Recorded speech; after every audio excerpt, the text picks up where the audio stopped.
그 후에 예수께서 나인이란 성으로 가실새 제자와 많은 무리가 동행하더니 성문에 가까이 이르실 때 사람들이 한 죽은 자를 메고 나오니 이는 한 어머니의 독자요 그의 어머니는 과부라. 그 성에 많은 사람도 그와 함께 나오거늘 주께서 과부를 보시고 불쌍히 여기사 울지 말라.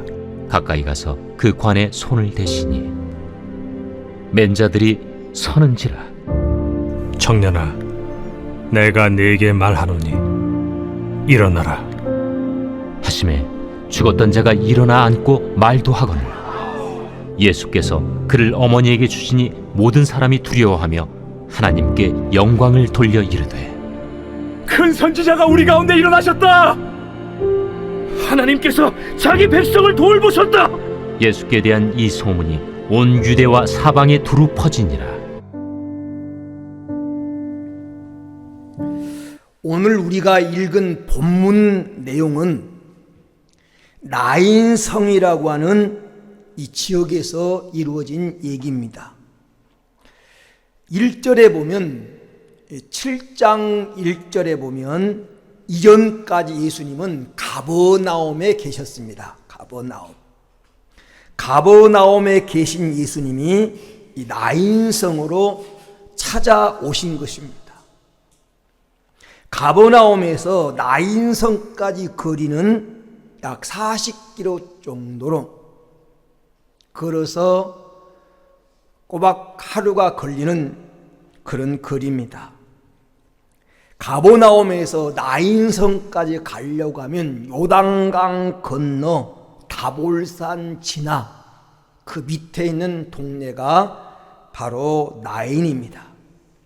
지금도 나인성이라고 하는 성이 존재하는데 아주 작은 마을입니다. 2000년이 지난 지금도 저 정도 마을입니다. 인구가 약 200명 정도 되는 산기슭에 있는 마을로 이 나인성 건너편에는 수넴이라고 하는 지역인데 엘리야가 이 수넴 여인의 아들을 살린 곳이기도 합니다. 전형적인 시골 마을입니다. 그곳에 오늘 본문의 사건을 기념하여 세운 기념교회가 지금 세워져 있습니다. 저 조그만 교회가 바로 본문의 사건을 기념하여 세워진 기념교회입니다. 예수님이 왜 나인성으로 내려가셨을까? 왜 주님이 가버나움에서 나인성으로 옮겨가셨을까? 다른 볼일을 보기 위해서가 아닙니다. 정처 없이 발길을 옮기다 보니 나인성에 도착했고 그곳에서 우연히 아들을 잃고 슬픔에 빠진 과부를 만나 도운 것이 아닙니다. 주님은 그곳에 독자를 잃고 슬피 울고 있는 한 과부가 있음을 아시고 의도적으로 주님은 찾아가셨습니다. 의도적으로. 이 나인이라고 하는 성에 남편이 일찍 죽고 아들 하나의 소망을 두고 살아가는 과부가 있었습니다. 그런데 그 눈에 넣어도 아플 것 같지 않던 아들, 그의 삶의 전부와 같은 이 아들이 죽은 것입니다. 땅이 꺼진다, 하늘이 무너진다, 억장이 무너진다, 눈앞이 캄캄하다, 이런 단어는 이런 때를 두고 쓰는 말입니다. 아는 목사님 교회에 이렇게 오늘 본문의 과부처럼 한 아들을 두고 사는 연세가 지긋한 분이 있는데 그 아들이 교통사고가 났어요. 병원에 누워있는데 목사님이 신방을 갔더니 그 어른이 그런 말을 하더랍니다. 이 아이 어찌 되면 나도 가렵니다. 그 마음이 제게 느껴져 왔어요. 얼마나 슬펐으면, 얼마나 삶이 괴로웠으면, 아직 죽지 않았는데, 아파서 지금 다쳐서 병원에 누워있는데, 그 아들이 잘못되면 자기도 따라 죽겠다고 하는 그 마음이 오늘 본문에 나오는 과부의 마음입니다. 이 죽은 아들을 공동묘지에 매장하기 위해서 상여가 나가는데 그 과부가 상여 뒤를 따라가면서 그렇게 슬프게 우는 것입니다. 오늘 우리가 읽은 본문 12절에 보면 그 장례 행렬이 성문에서 나인성으로 들어오시는 예수님의 행렬과 마주치게 되었습니다. 예수님은 그 상여 뒤를 따라오면서 쓰러질 듯 슬피 우는 그 과부를 보셨어요. 그리고 불쌍히 여기사 울지 말라 하시고 상여를 멈추게 한 후에 그 관에 손을 대셨다. 그 관에 손을 대셨다. 이렇게 말합니다. 13절을 보면 주께서 과부를 보시고 불쌍히 여기사 울지 말라 하시고 가까이 오사 그 관에 손을 대시니 라고 말씀하고 있습니다. 예수님은 과부를 보시고 불쌍히 여기는 마음을 가졌습니다. 그래서 가까이 찾아오신 것입니다. 그리고 그 관에 손을 댔다고 하는 말은 예수님께서 그 문제에, 죽음의 문제, 슬픔의 문제에 예수님이 개입하심을 말씀하고 있는 그런 내용입니다. 그리고 14절, 15절 말씀에 보면 죽은 청년을 향하여 일어나라 하시고 죽은 청년을 살려서 죽음을 생명으로, 울음을 웃음으로, 초상집을 잔치집으로 바꾸고 공동묘지를 향해 가던 행렬을 집으로 돌아가게 하셨다.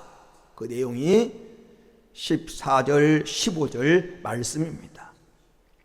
오늘 본문이 우리에게 주고 있는 교훈이 뭔가? 이 나인성 과부의 독자를 살린 일을 통해서 은혜를 나누고자 해서 예수님이 찾아오시면, 이런 제목으로 잠깐 같이 은혜를 나누려고 합니다.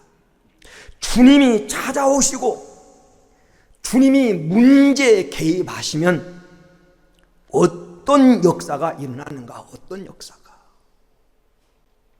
오늘 예수님이 여러분을 찾아오시고 예수님이 여러분 인생의 문제에 예수님이 개입하시면 어떤 역사가 일어나는가? 첫째는 해결의 역사가 일어납니다.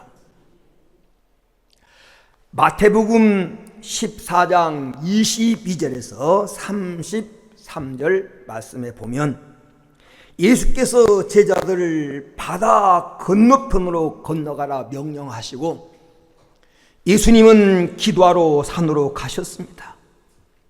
명령을 받은 제자들이 바다를 건너가다가 바다 가운데서 풍랑을 만나 심히 애를 씁니다. 풍랑과 파도와 싸우면서 애를 쓰는데 점점 풍랑은 심해지고 배에 물이 들어와서 차기 시작합니다. 그 절제절명의 이 가운데 주님이 찾아오셨어요. 주님이 찾아오셔서 바람을 멈추게 하시고 바다를 잔잔케 하시고 그들이 가려고 하는 목적지에 이르게 하셨다라는 내용이 기록되어 있습니다. 풍랑 만난 제자들을 찾아오시니, 파도와 싸움에 애쓰는 제자들을 예수님이 찾아오시니 풍랑의 문제가 해결됐더라. 우리가 인생을 살다 보면 갈리 바다에서 풍랑을 만난 제자들처럼 우리도 인생의 풍랑을 만나고 예기치 못했던 큰 내 삶에 타격을 주는 파도가 밀려와서 나를 고통스럽게 할 수 있지만, 예수님이 찾아오시니 풍랑이 멈추고 바다가 잔잔해지고 가려는 목적지에 도달하는 것처럼 예수님이 찾아오시니 문제가 해결되더라. 요한복음 5장 1절에서 9절에 보면 38년 동안을 병마에 묶여가지고 고통당하고 자리를 보존하고 누워있는 환자가 명절에 예수님께서 그 베데스다 연못가를 찾아와 주심으로 이 38년 된 병자는 어디도 희망이 없었고 주변의 사람들이 다 떠나가고 이제는 다 끝났다고 포기할 수밖에 없는 그런 상황 가운데 예수님이 찾아오시니 38년 동안 해결되지 않았던 질병의 문제가 해결되더라. 일어나 내 침상을 가지고 걸어가라, 이 말 한마디에 벌떡 일어나고 38년 된 문제가 해결되더라. 오늘 여러분의 가정의 문제, 여러분의 인생의 문제가 얼마나 오래됐냐, 그게 얼마나 고질적이느냐, 이건 문제되지 않습니다. 주님이 찾아와 주시고 주님이 내 인생의 문제에 개입하시면 해결 역사가 일어나게 될 줄로 믿습니다. 마가복음 5장 1절 이하에도 귀신 들려서 사람 구실하지 못하고 집을 떠나서 무덤가에 거하면서 늘 소리 지르고 다른 사람을 괴롭혔던 이 사람이 이 거르사인의 땅을 찾아오신 예수님을 만남으로 말미암아 그를 괴롭히던 귀신은 떠나가게 되고, 사람 구실하지 못한 그가 인격이 회복돼서 가정으로 돌아가고, 벗었던 옷을 벗고 온순해지는 인격이 회복이 되더라. 그렇습니다. 지금 내 인생의 문제가 풍랑의 문제든 건강의 문제이든 혹은 영적인 문제이든 주님이 찾아오시면 해결 역사가 일어난 줄로 믿습니다. 열왕기상 17장 1절 이하에 보면 이제 더 이상 인생을 살 수가 없다, 삶을 포기할 수밖에 없는 한 과부 얘기가 나옵니다. 아들과 함께 더 이상 흉년을 견디다가 더 이상 견디지 못해서 마지막 남은 그 밀가루 조금을 가져다가 빵을 구워 먹고 죽으려고 죽음을 생각할 때 엘리야가 그 가정에 찾아옴으로 살 길이 열리고 살 방법이 생기고 살 수가 생겼다. 그렇습니다. 예수님이 찾아오면 정말 죽어 할 수밖에 없는 환경 가운데도 살 길이 열리고 살 수가 생기는 줄로 믿습니다. 우리가 오늘 본문으로 돌아가서 옛날의 과부는 참 힘들고 애롭습니다. 경제적으로도 힘들지만은 여러분, 남편에게 할 말이 있고 자식들이 많아도 자식에게 할 말이 있어요. 아무리 남편이 못된 짓도 그래도 살아있을 때가 좋은 겁니다. 살아있을 때 고마움을 알아야 돼요. 여러분, 아무리 자식들이 많아도 자식들에게 못할 말이 있어요. 그래서 애로운 것입니다. 그런데 그 어머니가 이 아들 하나를 믿고 살았는데 그 애로운 어머니를 남겨두고 아들이 지금 죽어버렸습니다. 여러분, 얼마나 절망하고 낙심했을까요? 오늘 본문에도 보면 많은 마을 사람들이 찾아와서 위로했을 겁니다. 다 인생은 그런 거야. 좀 견디다 보면 잊혀져. 그런데 그 100마디 1000마디 말이 이루한들 이루가 됐겠습니까? 복음성가에 나오는 가사 가운데 이런 가사가 생각납니다. 많은 사람 찾아와 친구가 되어도 병든 몸과 상한 마음 이루받지 못했다오. 오 예수여, 이 죄인을 불쌍히 여겨 주옵소서. 의지할 것 없는 이 몸 위로받기 원합니다. 아마 이 심정이었을 거예요, 과부가. 그런데 주님이 찾아오셔서 울지 말라 하시고 관에 손을 대고 청년아 일어나라 하시니 죽은 사람이 일어나 앉고 말도 했다. 문제가 해결됐습니다. 문제가. 천명 만명이 별소리를 다해도 해결할 수 없던 문제가 예수님이 찾아와서 말씀 한마디에 문제가 해결되고 울고 있는 문제를 위로받게 되었다. 오늘 본문의 내용입니다. 그는 과부로서 어떤 짓을 해도 아들의 죽음의 문제를 해결할 수가 없었습니다. 죽음은 우리 인간을 철저하게 무능력하게 만듭니다. 우리는 죽음 앞에서 할 수 있는 것이 아무것도 없어요. 죽기 전까지는 별별 노력을 하지만 죽고 나면 아무것도 할 게 없는 겁니다.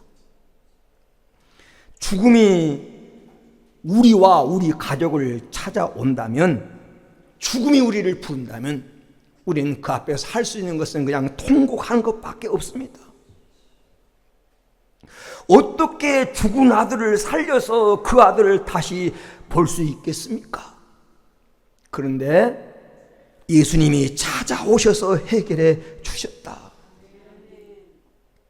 정말 억장이 무너지고 앞이 캄캄하고 도무지 되는 일이 없고 인간의 지혜나 힘으로 해결할 수 없는 어떤 말 못할 상황에 부딪힌 성도가 있습니까?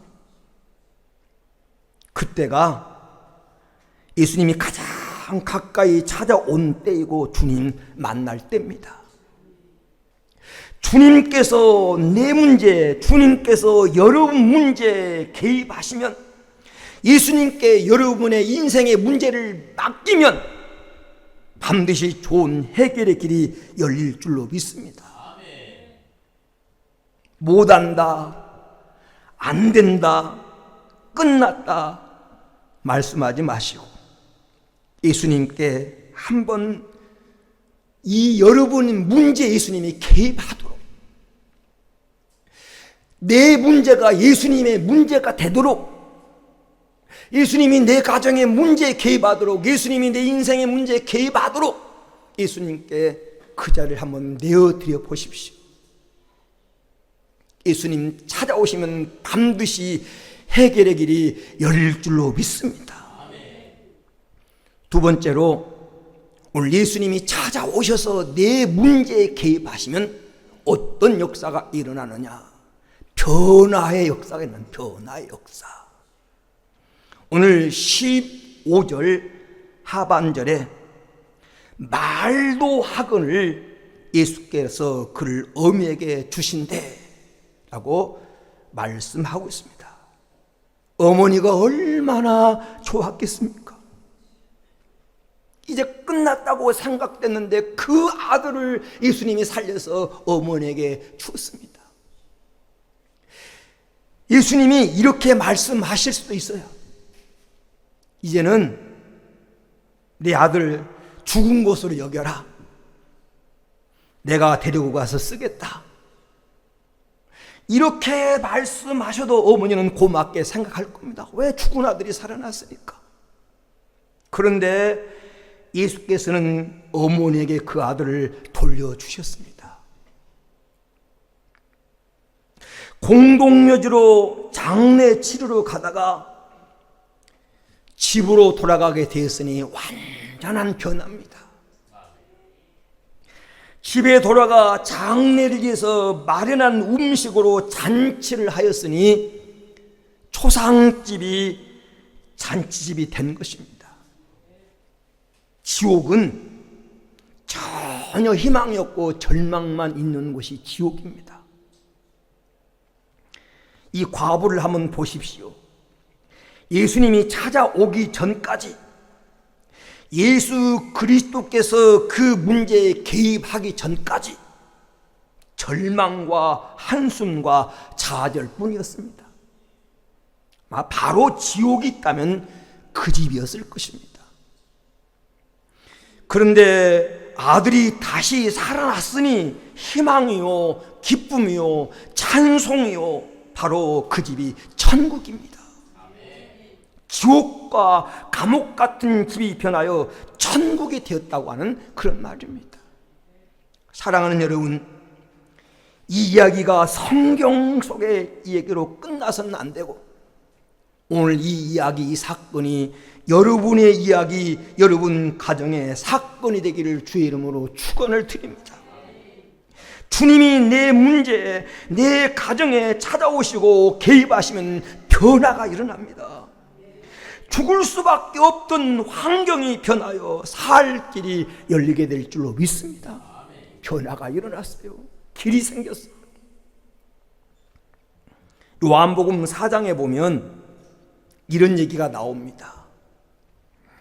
예수님께서 유대 지방에서 갈리로 가려고 제자들과 함께 길을 떠났습니다. 유다 지방에서 갈리로 가려면 사마리아라고 하는 지역을 통과해야 되는데, 이 팔레스타인 지역은 낮 12시에는 햇빛이 너무 강렬해서 사람들이 다니지를 않습니다. 그런데 예수님은 그 정오에 낮 12시에 그 우물가에 혼자 앉아서 누군가를 기다리고 있는데, 그 시간에, 그 사이에 제자들에게 먹을 것을 구해라고 제자들을 다 동네로 보내버렸어요. 예수님 혼자 우물가에 앉아 계십니다. 왜 그렇게 했을까요? 모르는 남자들이 우물가에 쭉 앉아 있으면 여인이 물길로 물동이 가지고 오다가도 돌아갑니다. 왜? 민망하니까. 예수님은 그걸 아셨어요. 그리고 제자들 다 동네로 가서 먹을 거 사오라 하시고 예수님 혼자 우물가에 앉아 있습니다. 그때 한 이름 없는 여인이 등장합니다. 이 여인이 예수님을 만난 것은 우연입니다. 우연. 거기 예수님이 계신 줄 모르고 사람들이 다니지 않는 시간에 사람들을 피해서 우물가에 갔는데 거기서 우연히 예수님을 만났어요. 그러나 예수님 편에서는 우연이 아닙니다. 그 여인을 만나기에 의도적으로 그 시간에 예수님이 그곳을 찾아가신 거예요. 왜냐하면 나중에 그의 얘기를 쭉 들어보면 예수님은 그 여인의 형편과 처지를 아셨고, 남편을 5번씩이나 바꾸며 살았던 그 목마른 여인의 상태를 주님은 아셨고, 그래서 주님은 그를 만나기 위해서 찾아가 주셨어요. 모든 사람은 그 여인을 향하여 손가락질했지만 예수님은 그 여인을 아시고 찾아가 주셨어요. 그 여인이 찾아와 주신 예수님을 만남으로 변화가 일어났습니다. 이 남자 품에 저 남자 품에 안기면서 위로를 받곤 했지만 그 영적인 갈증과 그 인생의 목마름이 해결되지 않았는데 예수 그리스도를 만남으로 인생의 숙제가 풀렸습니다. 인생의 갈증이 해결됐어요. 찾아오신 예수님을 만나니까 인생의 문제가 해결되더라. 황해도 안악이라고 하는 데서 태어나 우리가 잘 알고 있는 김익두라고 하는 이런 사람이 있었습니다. 그는 애아들로 태어나 13살 때 아버지가 돌아가셨어요. 13살 때 한창 꿈을 키워야 할 청소년기에 아버지가 돌아가셨어요. 잘 살지 못한 집안에서 공부를 할 수가 없습니다. 13살 먹은 김익두가 어른들을 따라다니면서 장사를 배우고 장사하기 시작합니다. 오늘은 여기 내일은 저기로 장사를 하다 보니까 돈도 벌고 재미가 있었어요. 그런데 힘들 때 술을 한 잔씩 하다 보니까 술 먹는 게 재미가 있어요. 술 먹는 게. 장사하는 것보다 술 먹는 게 재미가 있었어요. 그러니 돈을 벌 수가 없는 겁니다. 장사하는 것보다 술 마시고 노는 게 더 재밌는데. 그런데 돈을 안 벌어도 술 먹을 수 있는 방법이 있을까? 연구하는 건 땅밖에 없어요. 사람 때리고 빼앗는 것밖에. 그래서 깡패가 된 겁니다. 이 사람이 태권도를 배운 것도 아닌데 태어날 때 힘이 세가지고 한 번 치면 그냥 입이 돌아갈 정도로 힘이 셌기 때문에 싸움에는 자신이 있었어요. 깡패가 된 거예요. 그래서 시장 가면 시장 입구에서 사람들에게 손을 벌리고 통행서를 안 좀 못 갈 정도로 마을 사람들을 괴롭힌 사람으로 바뀌게 된 겁니다. 어머니가 과부로 이 애아들을 하나 희망 가지고 키웠는데 아들이 그 모양이니 그 망나니 짓을 하니 엄마 마음이 얼마나 아팠겠어요. 눈물로 타일렀지만 듣질 않습니다. 그런데 그 안악읍에 작은 교회가 생겼는데 그 교회에 박태환이라고 하는 집사님이 계셨어요. 이 집사님이 옆에 살면서 못된 짓을 하는 어릴 때부터 그를 봤더니 박태환 집사님이 김익도에게 열심히 전도를 했습니다. 그런데 하도 전도하니까 김익도가 술 사주면 교회 가죠 뭐. 그래서 술을 사주고 기분 좋을 때 교회로 데리고 간 거예요. 여러분, 전도할 대상자에게 다 끊고 나오라고 담배도 끊고 술도 먹지 말고 나오라면 나올 사람 아무도 없어요. 와서 은혜 받고 주님 만나면 자연히 끊어집니다.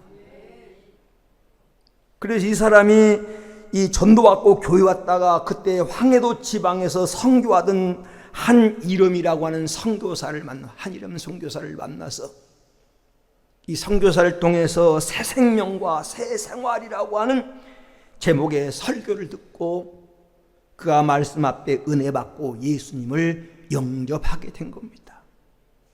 사람이 한번 결심하면요, 그 결심을 끝까지 지키는 사람이 있잖아요. 이 사람이 예수님을 영접하고 나서 성경을 읽고 기도하며 부흥에 열심히 참석하다가 은혜 받고 능력을 받았습니다. 그리고 그가 평양신학교, 한국 최초의 평양신학교 3회로 졸업을 합니다. 목사가 된 후에 전국을 다니면서 부흥회를 인도했고, 그리고 병자리에서 기도하면 수많은 병자가 일어나는 그런 능력이 나타났어요. 이분이 대한예수교 장로회 총회장을 지냈고, 한국의 대표적인 서울 남대문 남산 밑에 있는 남대문 교회 목사로 그가 재직하다가 박대선 장로가 바로 거기에서 나온 겁니다. 그 목사 밑에서. 그러다가 이분이 자기가 세운 황해도 선천에는 본교회로 들어가서 하나님의 부름을 받았어요. 망나니다고 깡패하던 그도 예수님을 만나니 변화가 일어났습니다. 변화가. 개천에서 용인한다고 하는 속담처럼 그 집에 그 집안에 큰 인물이 난 겁니다. 여러분 남편이 변화되기 원합니까? 여러분 아들, 딸들이 개천에서 용났다는 소리를 듣기 원하십니까? 예수님을 만나게 해야 됩니다. 남편의 문제, 아들의 문제, 딸의 문제 예수님이 개입하시면 그 가정에 엄청난 변화가 일어날 줄로 믿습니다. 이 나인성 과부의 변화가 일어나는 것처럼 이 변화가 여러분 가정의 변화가 되기를 주의 이름으로 축원을 드립니다. 끝으로 오늘 본문에 본 예수님이 찾아오시고 예수님이 내 인생의 문제에 개입하시면 하나님께 영광 돌리는 역사가 일어납니다. 하나님께 영광 돌리는 역사. 하나님께 반드시 영광 돌리는 역사가 일어납니다. 그리스도인의 삶의 목적, 공부하는 목적, 성공하기를 원하는 목적 아마 여러 가지가 있을 겁니다. 그러나 그리스도인의 가장 중요한 삶의 목적, 제일 가는 목적은 나를 통해서 하나님이 영광 받으시게 한 겁니다. 이 백성은 내가 나를 위하여 지었나니 나의 이름을 찬송하게 하리 함이라. 하나님은 나를 통해서 영광 받기를 원합니다. 대소요리문답 일문일답에 사람의 제일 되는 목적이 무엇이뇨? 하나님을 영화롭게 하고 하나님을 영원토록 즐거워하는 거, 이게 인생의 제일 되는, 성경이 가르쳐주는 인생의 목적입니다. 전도서 12장 13절에 솔로몬이 마지막 인생의 결론을 이렇게 내립니다. 일의 결국을 다 들었으니 하나님을 경외하고 그 명령을 지킬지어다. 이것이 모든 사람의 본분이니라. 본분. 하나님을 경외하고 그 명령을 따라 사는 것이 사람의 본분이라는 겁니다. 예수님께서 요한복음 17장 4절에 이렇게 가르쳐 주었습니다. 아버지께서 내게 주라고 주신 일을 내가 이루어 아버지를 이 세상에서 영화롭게 하였나이다. 하나님이 여러분에게 하라고 주신 일을 이루어, 여러분 그 일을 통해서, 여러분이 하는 일이 무엇인지 그 일을 통해서 하나님을 영화롭게 하십시오. 그것이 우리가 이 땅을 사는 목적입니다. 그러나 더 중요한 것은, 여러분, 내가 하나님께 영광을 돌리는 것도 좋지만 나를 통해서 다른 사람이 하나님께 영광을 돌리도록 만드는 것, 더 아름다운 겁니다. 요한복음 5장 16절에 너희 빛을 사람 앞에 비추게 하여 저희로 너희 착한 행실을 보고 하늘에 계신 아버지께 영광을 돌리게 하라. 여러분이 하나님께 직접 영광을 돌리는 삶을 살아가는 것도 중요하지만, 다른 사람이 여러분이 착한 행실을, 하나님을 믿는 자녀답게 살아가는 모습을 보고 그들도 하나님께 영광을 돌리게 만드는 이 삶이 아름다운 삶이라는 것입니다. 오늘 본문 16절 17절에 보면 모든 사람이 두려워하며 하나님께 영광을 돌려 가르되 큰 선지자가 우리 가운데 일어났다 하시고, 또 하나님께서 자기 백성을 돌아보셨다 하더라. 예수에 대한 소문이 온 유대와 사망에 두루 퍼지니라. 나인성 사람들은 과부의 사건을 처음부터 끝까지 지켜본 사람들입니다. 이 과부가 처녀 때 시집 가는 것도 보았고 남편이 죽을 때 장례도 치러준 사람들입니다.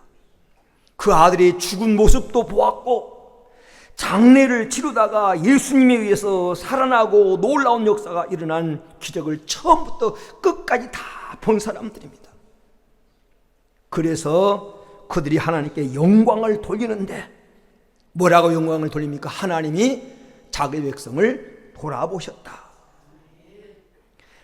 온 동네 사람이 다 힘을 합해 도와줘도 해결되지 않던 문제가 하나님이 돌아보시니, 하나님이 그 가정을 긍휼히 여기시니, 예수님이 불쌍히 여기시니 해결된 것을 보고 하나님께 영광을 돌렸다는 것입니다.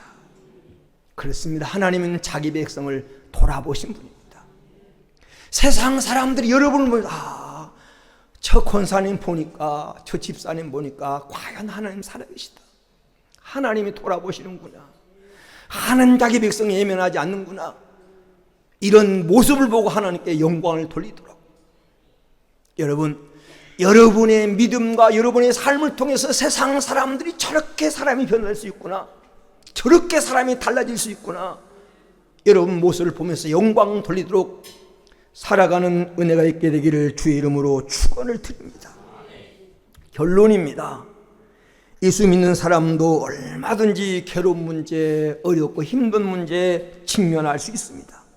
나인성 과부의 애아들의 죽음은 실로 감당하기 어려운 그런 문제였습니다. 그러나 예수님이 찾아오시고 예수님이 그 문제에 개입하시니 해결의 역사가 일어났습니다. 변화의 역사가 일어났습니다. 하나님께 영광 돌리는 역사가 일어났습니다. 여러분 가정에도 이런 역사가 일어나게 되기를 주의 이름으로 축원합니다.